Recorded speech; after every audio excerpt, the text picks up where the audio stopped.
Good evening, ladies and gentlemen. Welcome to another episode of Beyond the Final Whistle, Season 2. My name is Pila Peterot. I'm standing in for Senani Magisa.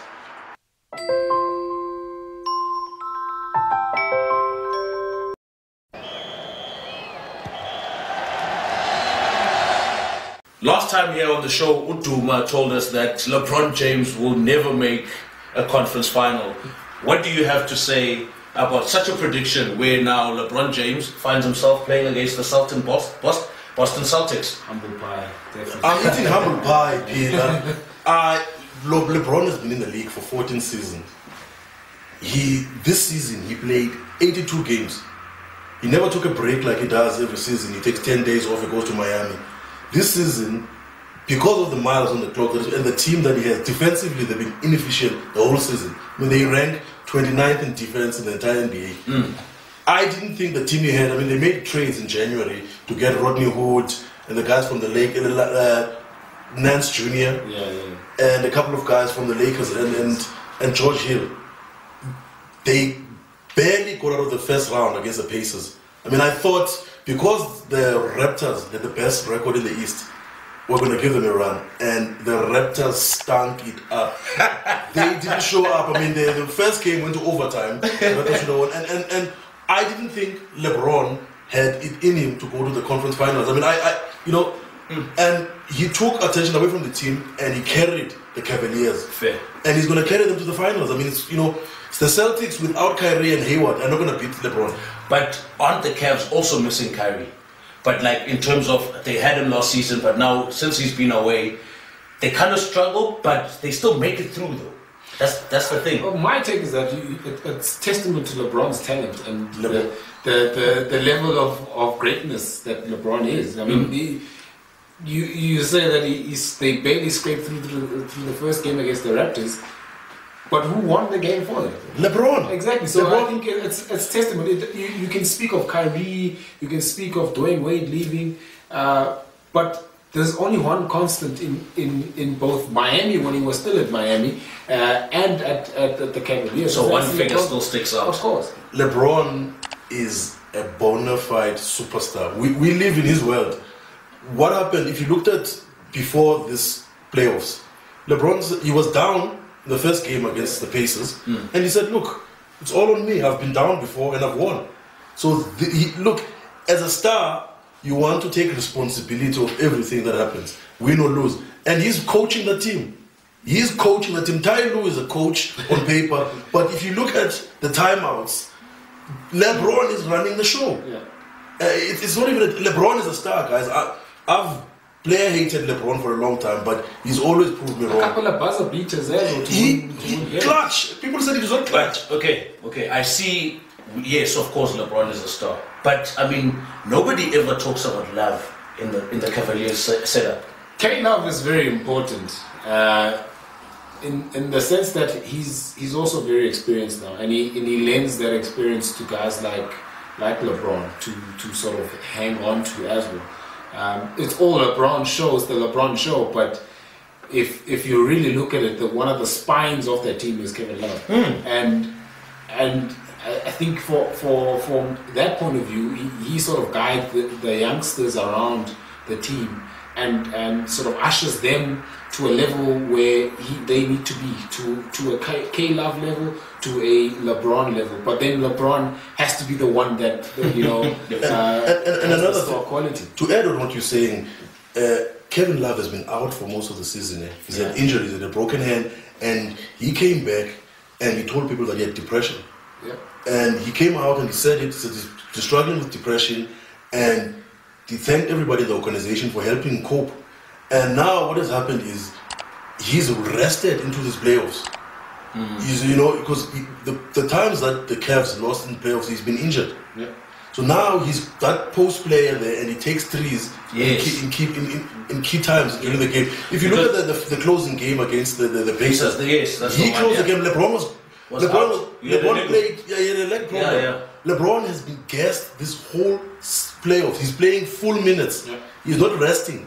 That has been my problem with picking the Cavs, because I don't like the amount of pressure that they put on LeBron and the amount of minutes he's playing. By the time he gets to the finals, he's going to be gassed. Yeah, that's what I want to bring into this conversation is that are we bound to see LeBron bombing out either in this conference, either in these conference finals, or if they make it through to the NBA finals, will he bomb out now or next level? I don't see it happening. LeBron is Superman.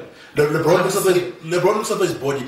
You look at LeBron over the 14th season. Yeah. He has never had a major injury. Yeah. He's never had a cruciate ligament problem. He's never had an ankle that's kept him out for 2 weeks. Yeah. LeBron doesn't miss games because of injuries. And that has been the amazing thing about LeBron is that he's durable. He's an amazing athlete. I mean, look, he's going to come. The Celtics have been the shock story in these playoffs. Fair. Playing without Kyrie and Gordon Hayward, they shook the Sixers, the young team with Ben Simmons and then the center that were supposed to go and win the East. Yeah. The coaching that Brad Stevens as a coach is amazing. He's taken that young core and turned them into champions. And LeBron is not going to have an easy time against them. Looking at the attention that's been put on Celtics and Cavs, Celtics without Kyrie, fine, but nobody's actually paying attention to the Rockets. It's a major team. That's probably. I mean, they've got the beard. That's probably my favorite team in the whole of the NBA. I think James Harden is he's the central figure in that Rockets team, and for him to carry guys like that, he's probably like a LeBron that he encompasses the LeBron at the Houston Rockets, and it's probably one of the shock teams as well to get into the conference finals. So I'm saying that the Houston Rockets will go to the NBA finals. I picked the Houston Rockets as well on the show earlier on because I like the dimension Chris Paul brings to the team. Chris Paul closed out the last game against the Jazz. On point like Chris Paul. Yeah, Chris Paul had a big game. He's never been to the conference finals. Yeah. And Chris Paul is going to help guarding the guards of the Warriors, which is Steph and Thompson. Yeah. The difference in the Western Conference Finals will be Kevin Durant. Yes. Because I think Kevin Durant is the best player in both teams. Yeah. And for Houston to win, they have to shoot very, very well. Yeah. They have to shoot the ball very well. And the Mike D'Antoni system, the coach of the Rockets, is a point guard friendly system. Yeah.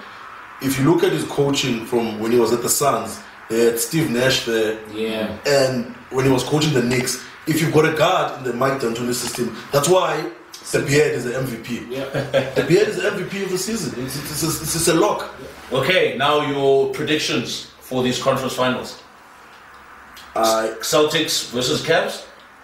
The Cavs are going to win. They've got LeBron. LeBron is the X factor.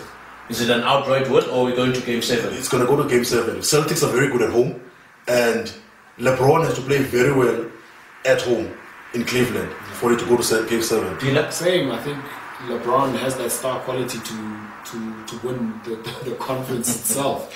So, but it will go down to Game 7 definitely. Okay, now we look at Rockets and Warriors. I know I picked the Rockets earlier in the season because they were untouchable, and I said because of Chris Paul and James Harden. I'm picking the Dubs, the Warriors. I'm changing my mind. I'm flipping because I think Kevin Durant is the X factor, and he tasted blood last season when he won, and he was the MVP of the finals. I think he's going to be on point, and he's going to be. So they have to switch. He has to guard James Harden because James Harden has been abusing players this season. I mean, his step backs and everything he does. He beats you at the paint. He beats you from 3-point range. He does everything. Kevin Durant. Houston, definitely for me. I think they have in Chris Paul and James Harden, they've got two guys that can really turn on the screws in the fourth quarter. When the chips are down, they're down by about 2 or 3 points. Those guys can be clutched from 3-point range or from the paint. I forgot to ask you, what are we going for? 7 or outright win? This one is going to go 7. This is going to be a shootout. Yeah. It's going to be the wild west. That's going to be the thing. Is when you play those teams they shoot the ball. They don't leave the gun chamber with bullets. Yeah. It's going to be a shoot fest because if you look at those teams, they play similar basketball. The coach, Steve Nash, used to be the GM of the Phoenix Suns when Mike D'Antoni was coaching the Phoenix Suns. So he took that style and he incorporated it into the Warriors. So you've got two teams that match up very well. They play a similar type of basketball. It's going to be amazing to watch. So it's going to go 7, definitely. It's going to be shootout. Well, you've heard it all here. We've brought you the hot takes. NBA is going for 7 games.